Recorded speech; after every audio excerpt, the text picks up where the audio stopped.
नमस्कार, मैं हूं जूही वर्मा। मध्य प्रदेश की सियासत में एक नया रिश्ता जन्म लेता दिखाई दे रहा है। अब ये रिश्ता क्या कहलाता है, ये आप ही सुनिए और आप ही तय करिए कि इस रिश्ते को आप क्या नाम देने वाले हैं। और ये रिश्ता है पूर्व मुख्यमंत्री कमलनाथ और गुना शिवपुरी सीट से, लोकसभा सीट से सांसद केपी यादव के बीच का। पहले इस सीट से ज्योतिरादित्य सिंधिया जीतते रहे कांग्रेस के टिकट से। इसके बाद केपी यादव बीजेपी के टिकट से खड़े हुए, सिंधिया को जोरदार शिकस्त दी। एक समय पे केपी यादव सिंधिया के बड़े जबरदस्त फॉलोअर माने जाते थे, सेल्फी के लिए कतार में खड़े रहते थे। सिंधिया की पत्नी ने तंज भी कसा था कि बीजेपी ने किसे टिकट दिया है जो सिंधिया के साथ, महाराज के साथ सेल्फी खिंचाने की होड़ में रहता है।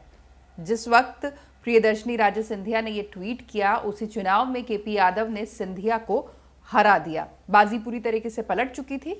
इसके बाद सियासत की बिसात एक बार और पलटी। जो ज्योतिरादित्य सिंधिया कांग्रेस के नेता थे, वो बीजेपी के नेता हो गए।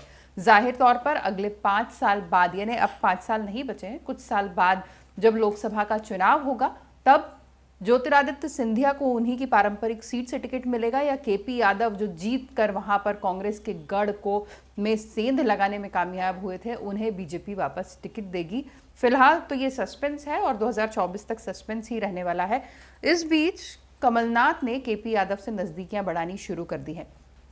15 जनवरी यानी कल केपी यादव का जन्मदिन था और कमलनाथ ने उन्हें बधाइयां दी, ट्विटर पे बधाई दी और उसके बाद केपी यादव ने भी जवाब में उन बधाइयों को कबूल किया और धन्यवाद दिया।